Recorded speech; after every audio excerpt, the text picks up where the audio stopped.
Alright, y'all. Got a good one for you today. Been on the water and found a real good looking steak at Publix.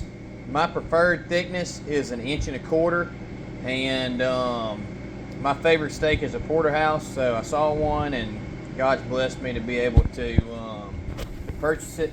So this is what we got. Got our steak. All right.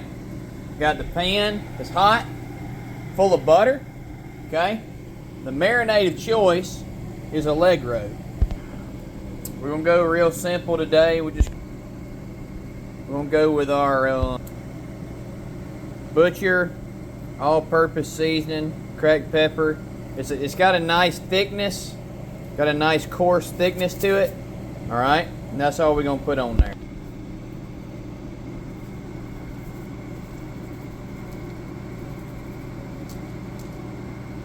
All right, we're gonna do one side. We're gonna press that down in there. Okay.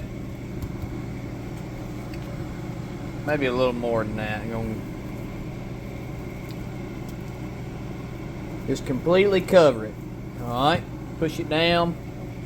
A steak is, it is the creme de la creme.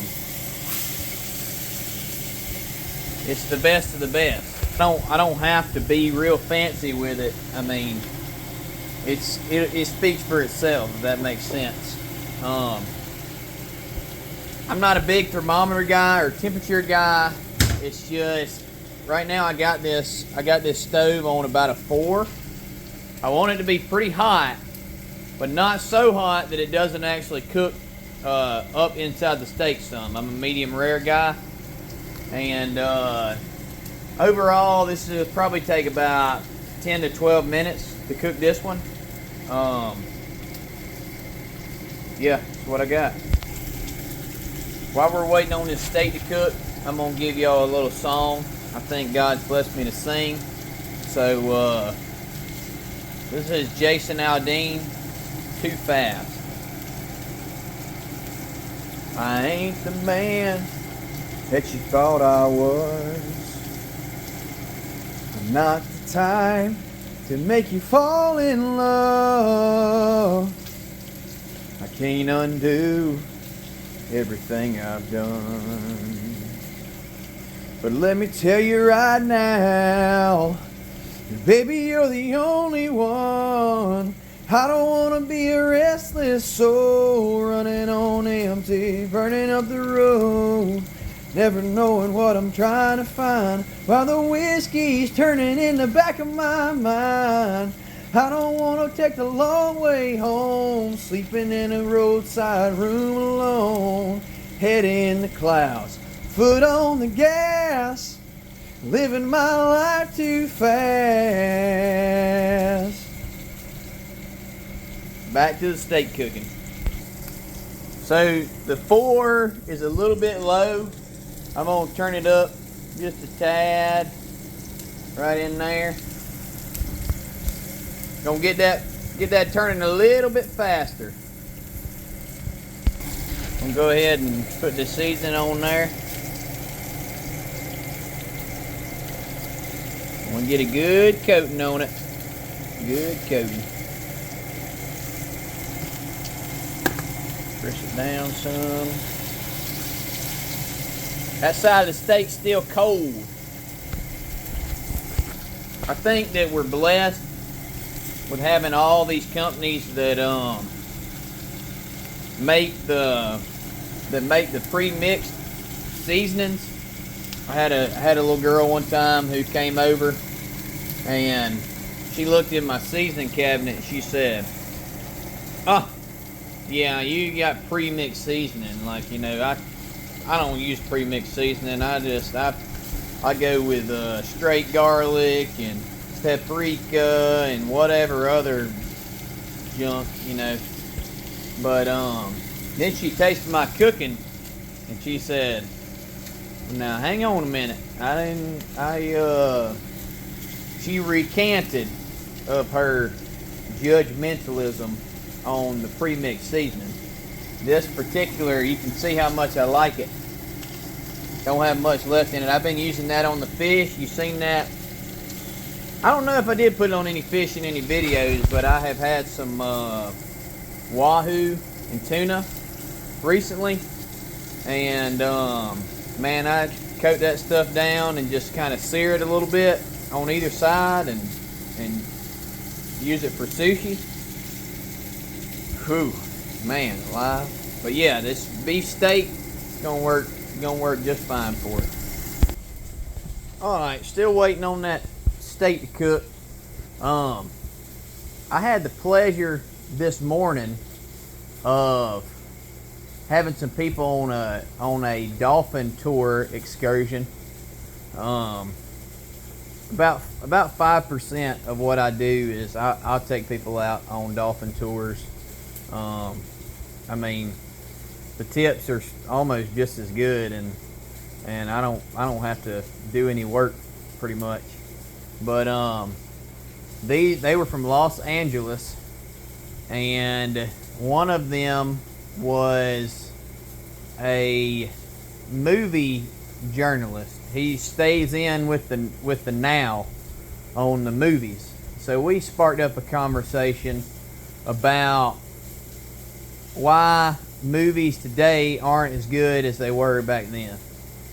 And I think a couple of examples of that are the Spider-Man movies, or a few examples. The Spider-Man movies with Tobey Maguire, I think they actually had some meaning and some purpose, some sacrifice, that he had to give up his own will in order to do what he was called to do, to protect other people, lower himself to elevate, the good of the people, which that's a good image of good and evil.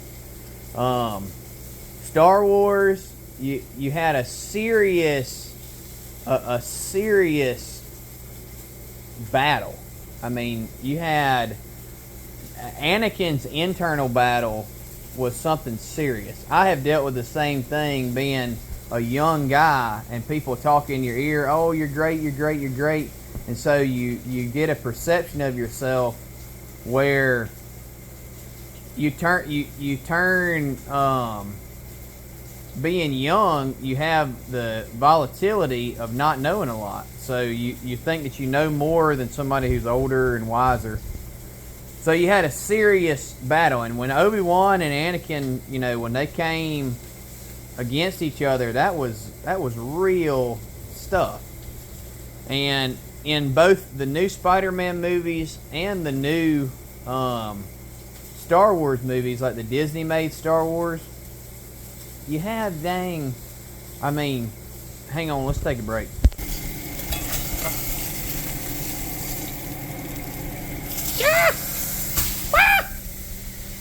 Holy cow!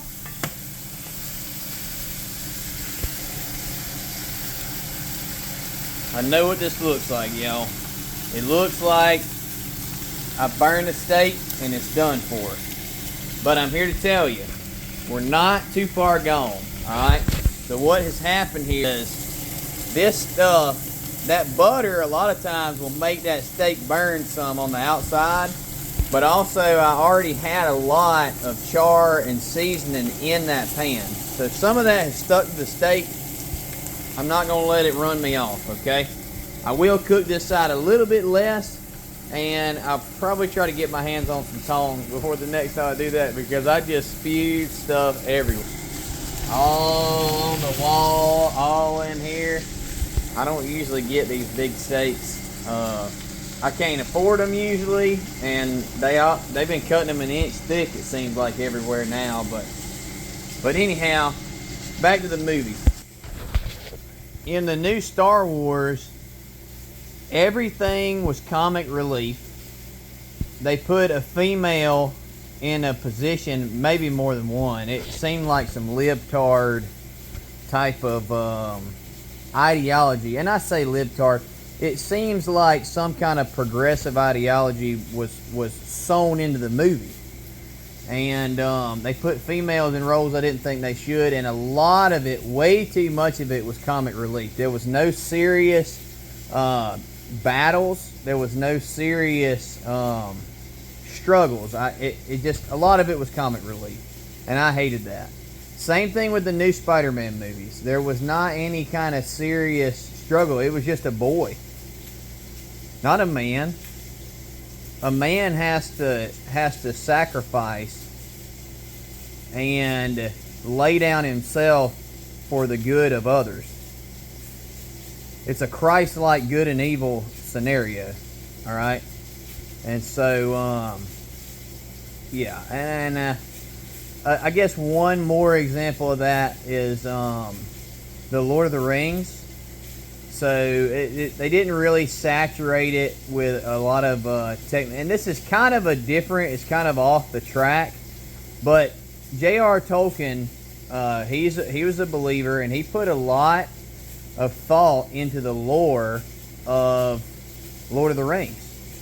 So it was pre-thought, premeditated. Hold that.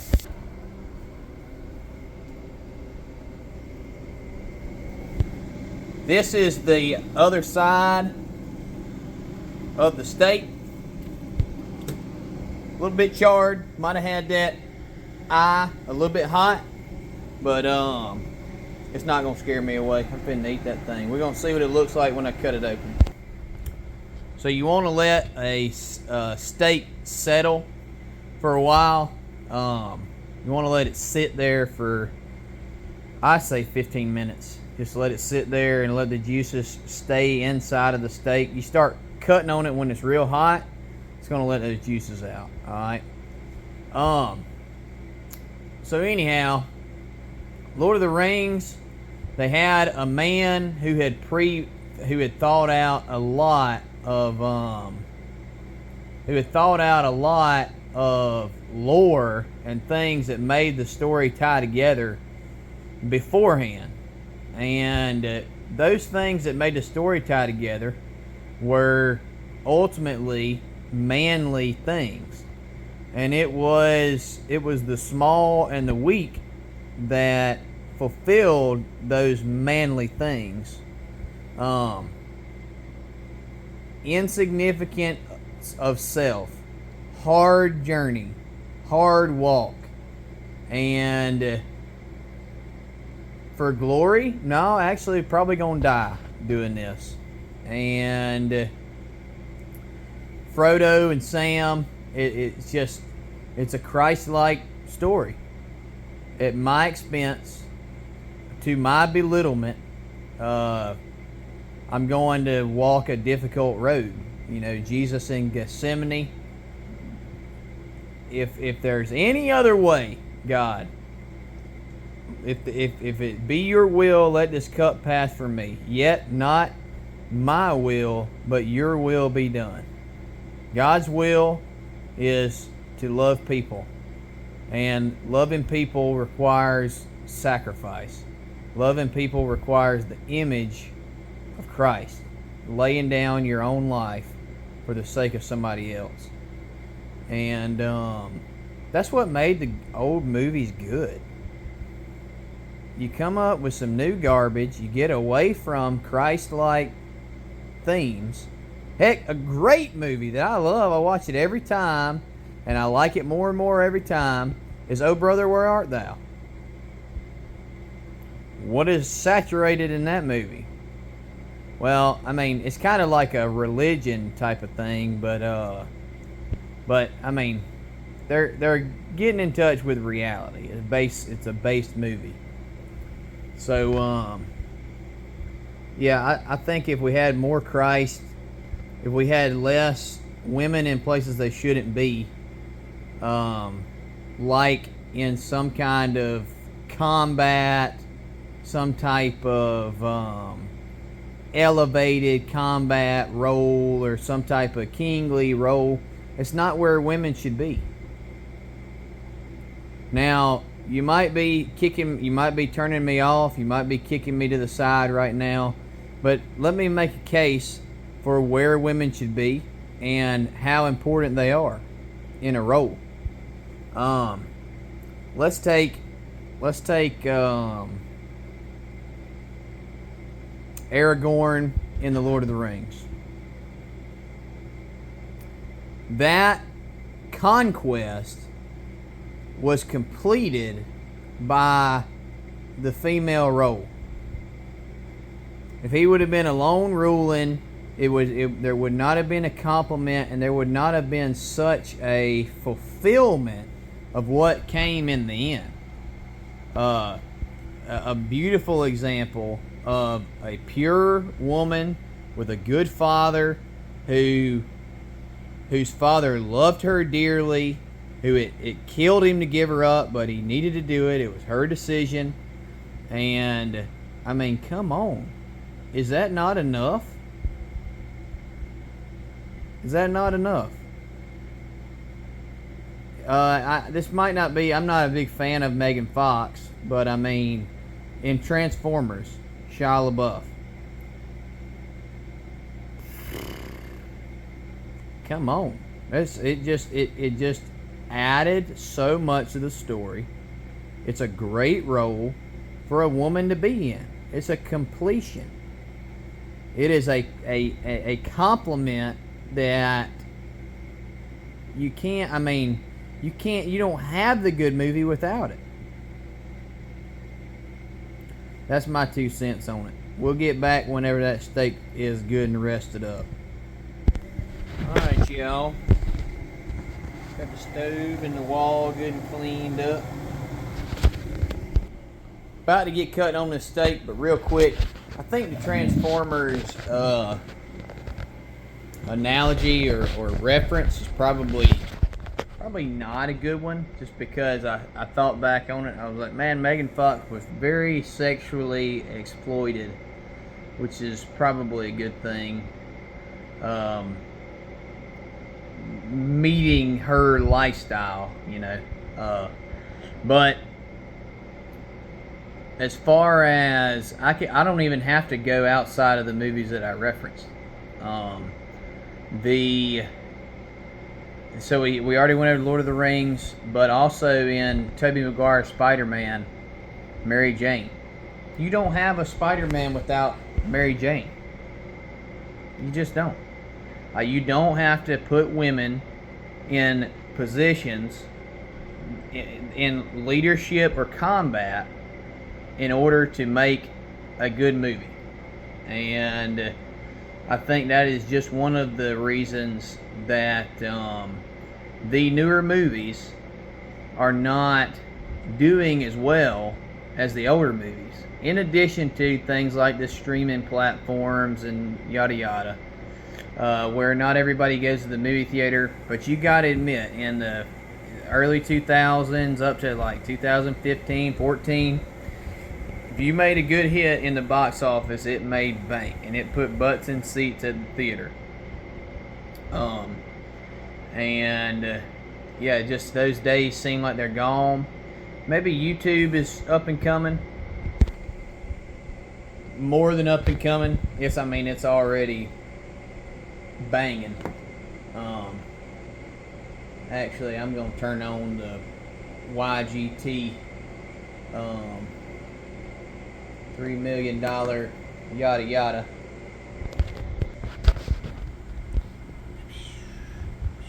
A big golf nerd, but let's get a look at this stuff. So this is the good side of it. The other side's a little bit more burnt. I'll show you that too. A little bit more charred on that side. But hey, I'll tell you something. If it was me that hung the earth on nothing, the houses that line the banks of the ocean would flood, and the crabs and the oysters would probably taste bad. They eat all the bad stuff out of the ocean. I'll give you a little explanation.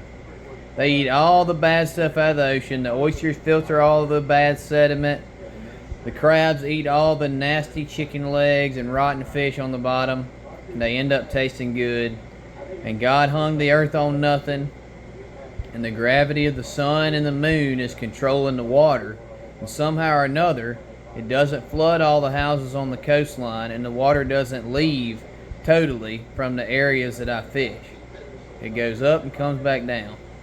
And I'm just saying that if it was me that did that, the houses would flood and the oysters would taste bad. And especially the crabs. But I make mistakes. I'm a human. and I charred the steak a little bit too much. But we're gonna see if it's like a whitewashed tomb. We're gonna see. It might be like me and looks bad on the outside, but thanks to Jesus Christ, has a good heart. Let's check it out.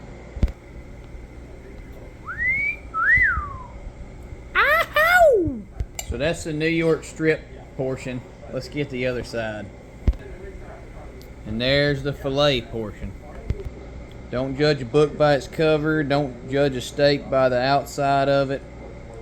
You know, all the adages and stuff. But anyhow, I'm tired. I'm gonna get a bite of this steak.